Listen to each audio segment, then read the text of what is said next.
Bonjour et bienvenue dans la chaîne Mathématiques Sciences. Aujourd'hui, je vais vous présenter et expliquer une vidéo qui est une vidéo rappel en nombre et calcul sur les critères de divisibilité.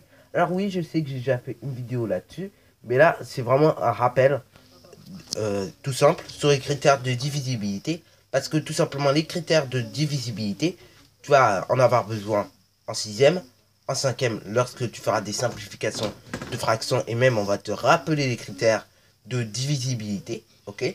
En quatrième, lorsque tu vas étudier le produit en croix ou encore quand tu vas faire quelques simplifications de fractions, etc.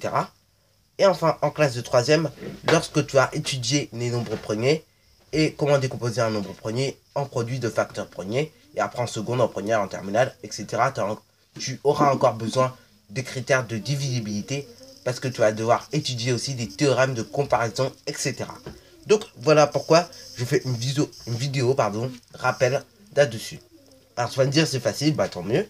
Mais pour ceux qui ne se rappellent pas, c'est l'occasion vraiment de sauter tout simplement sur l'occasion. Ok? Parce que là je te le rappelle à nouveau et là beaucoup moins rapidement que lorsque je l'avais fait la première fois. Et en plus le titre n'était pas clair. Et là je vais essayer d'être le plus clair possible. Bon, alors propriété. Un nombre entier est divisible par 2 si son chiffre d'unité est pair. Donc les nombres pairs, enfin les chiffres pairs, pardon. Je te rappelle que c'est 2, 4, 6, 8, 0. Ok? Et les nombres impairs, enfin et les chiffres impairs, pardon, vu qu'on est en train de rappeler les chiffres pairs, autant rappeler les chiffres impairs. Les chiffres impairs sont 1, 3, 5, 7 et 9. Donc voilà. Alors deux exemples pour bien comprendre la divisibilité par 2. Par exemple, si je prends 12, 12 est bien divisible par 2 parce que tout simplement son chiffre d'unité est pair puisque c'est 2. Ok? 2 est son chiffre d'unité et 2 est un chiffre pair. Par contre, si je prends 115, 115 n'est pas divisible par 2 parce que son chiffre d'unité est impair. Bah oui, parce que son chiffre d'unité est 5. Bon, passons à la divisibilité par 5, justement. Alors, un nombre entier est divisible par 5 si son chiffre d'unité est 0 ou 5. Ok? Donc, par exemple, si je prends 14, 14 n'est pas divisible par 5 parce que tout simplement, son chiffre d'unité est 4. Mais par contre, si je prends 190, ok, 190 est bien divisible par 5 puisque son chiffre d'unité est 0. Bon, maintenant passons à la divisibilité par 10. Alors, un nombre entier est divisible par 10 si son chiffre d'unité est 0. Ok? Donc, par exemple, si je prends 135, 135 n'est pas divisible par 10 parce que tout simplement, son chiffre d'unité est 5.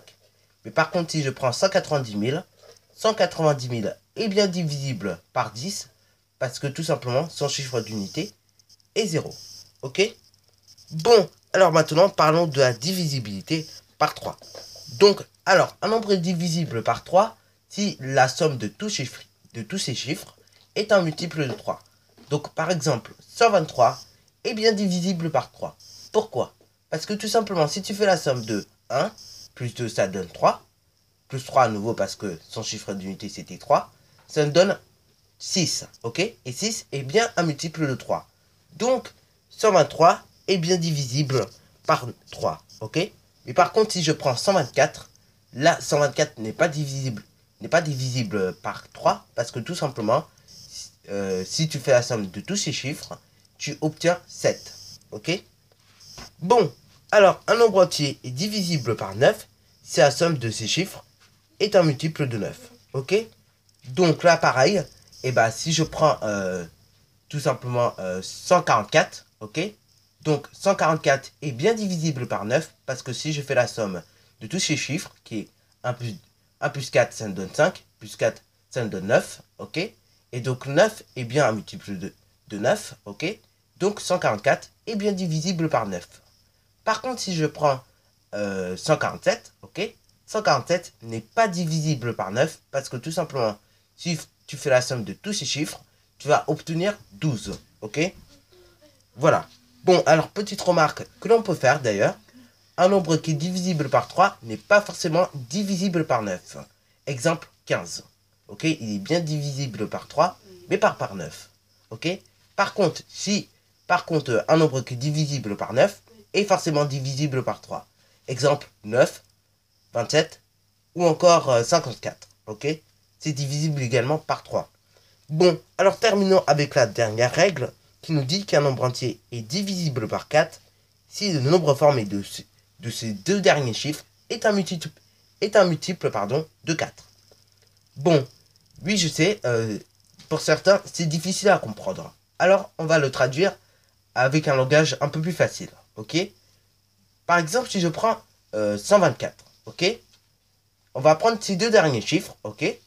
Donc le chiffre des unités et le chiffre des dizaines, ok? Et donc 24, du coup, vu que c'est ces deux derniers chiffres, et bah du coup, 24 est bien un multiple de 4, ok?